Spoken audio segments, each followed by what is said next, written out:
الزہراوی کے بنائے ہوئے اوزار آج بھی ہاسپٹلز میں استعمال ہو رہے ہیں۔ یہ میں بتا دوں کہ اس زمانے سے پہلے جس کا میں ذکر کر رہی ہوں، جراحت کا علم کوئی خاص نہیں مانا جاتا تھا۔ اس علم کو تھوڑا سا 2 درجے کا علم کا وہ کہا جاتا تھا، لیکن ابوالقاسم نے اور دوسرے اتباع نے اس علم کو وہاں لا کے کھڑا کیا جہاں پر یورپی دانشور بھی ان کی تعریف کرنے لگے، اور انہوں نے بہت کچھ سکھایا، اور ساتھ میں جراحت کی کتابیں جو تصنیف کی وہ بھی یورپ میں پھیلائیں۔ یورپی لوگوں نے خود ان کی تصانیف سے استفادہ کیا، یہاں تک کہ 1368 عیسوی میں ابوالقاسم کی سرجری یعنی یہ آرتھوپیڈک سرجن کی حیثیت سے مشہور ہو چکے تھے۔ اندلس ویسے بھی اسلام کی سیاسی، سماجی اور ثقافتی تاریخ میں ایک بہت بڑا شہر ہوتا تھا۔ محققین کے مطابق یہاں پر بہت سے اتباع پیدا ہوئے، اور جنہوں نے خاص طور سے اٹلی کی یونیورسٹی میں ان کی تصانیف کو خوب پڑھایا گیا، اور پھر اس کے بعد اور تو میں بعد میں بات کروں گی، ابھی میں زہراوی کی بات کر رہی ہوں کہ 1497 میں لاطینی زبان میں وینس میں چھاپی گئی ان کی کتاب، پھر سن 1500 میں لوکیٹس میں چھپی، یہ پتہ نہیں کون سی جگہ ہے، اس کے بعد 1541 میں اسٹرسبرگ میں، اور 5 سال بعد باسل میں چھاپی گئی۔ نہ صرف چھاپی گئی، اس کی تفسیریں بھی لکھی گئیں، شرحیں بھی لکھی گئیں۔ الزہراوی نے اس کتاب کے علاوہ بھی طب پر کئی کتابیں تصنیف کیں، اور ان کتابوں کے ترجمے، لاطینی ترجمے اور دوسری زبان میں ترجمے یورپی لائبریریز میں مل سکتے ہیں۔ الزہراوی نے فن جراحت میں کئی طریقوں کو ایجاد کیا، اور ساتھ میں ان کی تکنیک بھی بتائی، اور آلات جراحی بھی ایجاد کر کے دنیا کو دیے۔ انہوں نے آنکھوں کے موتیا، مختلف امراض چشم، حلق، دانت، مسوڑے، جبڑا، زبان، ہڈیوں کے ٹوٹنے اور ہڈیوں کے اکھڑنے،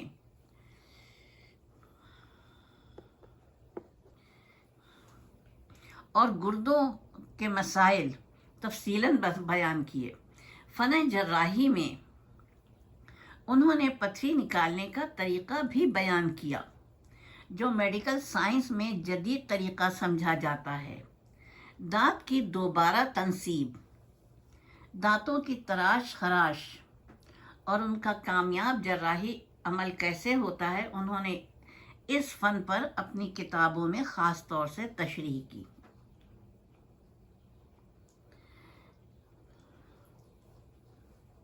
علم جراحت، علم الادویہ اور صحت پر انہوں نے کافی بحث کی ہے۔ ان کی تصانیف میں ایک بہت مشہور زمانہ کتاب الزہراوی ہے، جبکہ ان کی ایک اور قابل ستائش تصنیف ہے التصریف۔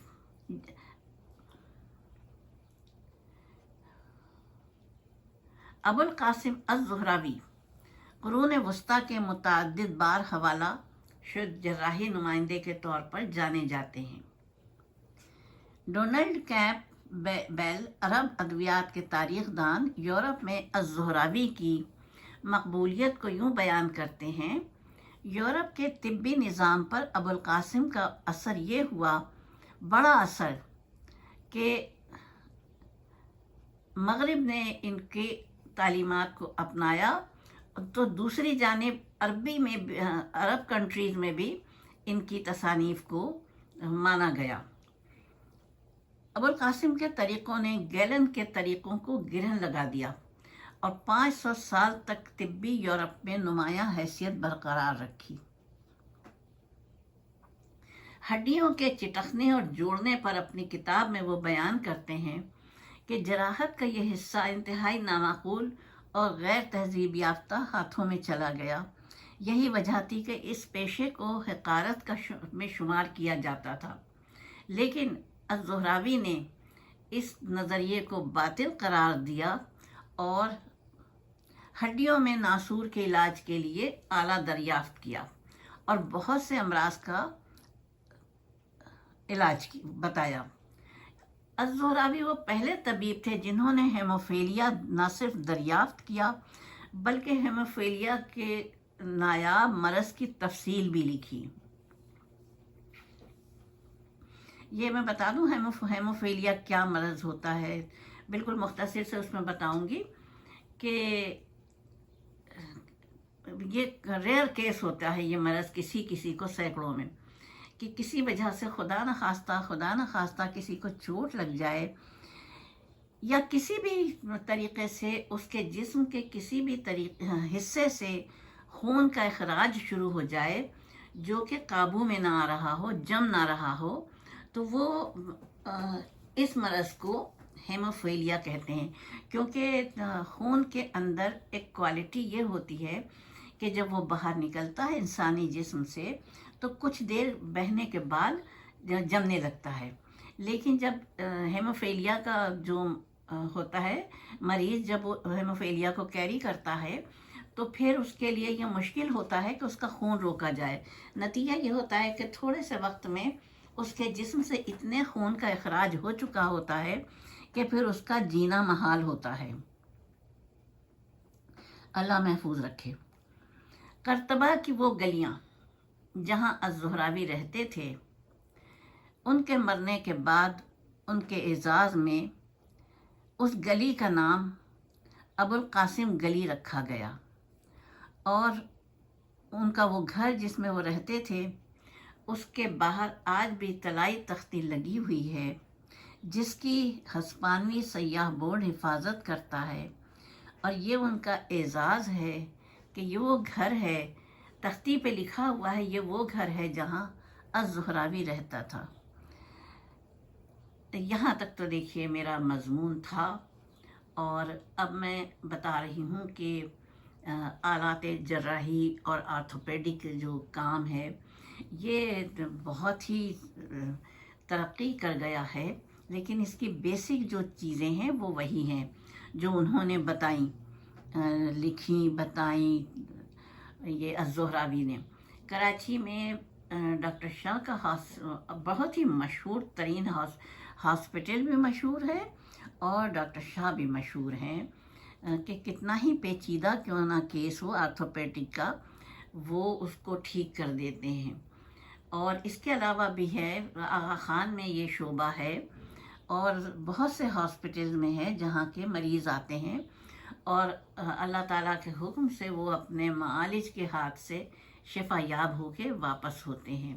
اللہ تعالیٰ ہم سب کو محفوظ و مامون رکھے ہر بری گھڑی سے، ہر بری آفت سے۔ خداوند کریم ہمارے بچوں کو، ہماری نسلوں کو محفوظ رکھے۔ اور اس کے ساتھ میری دعا ہے کہ اللہ تعالیٰ آپ کے گھروں میں رزق کی، روزی کی بہترین فراوانی عطا فرمائے۔ جن بچوں کی شادیاں ہونی ہیں ان کو بہترین شریک حیات عطا فرمائے۔ جن بیٹیوں کی شادی ہونی ہے ان کو نیک شریف شریک زندگی عطا فرمائے۔ جو بے روزگار ہیں حضرت داؤد علیہ السلام کی روزی کے صدقے میں ان کو بہترین روزی عطا فرمائے۔ جو بے روزگار ہیں، جو طالب علم ہیں، ان کو مدینۃ العلم اور باب علم کے صدقے میں بہترین علم سے فیض یاب کریں۔ جو بچے اپنے رزلٹ کے انتظار میں ہیں ان کو بہترین رزلٹ عطا ہو، اور میرے شہر میں کراچی میں اور میرے وطن میں کراچی تا خیبر تمام لوگ سکون سے رہیں۔ سب کے لیے پروردگار عالم روزی روٹی کا انتظام فرمائے اور ہمارے گھروں میں سکون اور عافیت کا دورہ ہو۔ پروردگار عالم جو بے اولاد ہیں ان کو نیک صالح اولاد عطا فرما۔ آمین ثم آمین الہی آمین۔ اور پروردگار عالم تمام مسلمان ملکوں کو صہیونی قوتوں کی تباہ کاریوں سے محفوظ و معمون رکھے.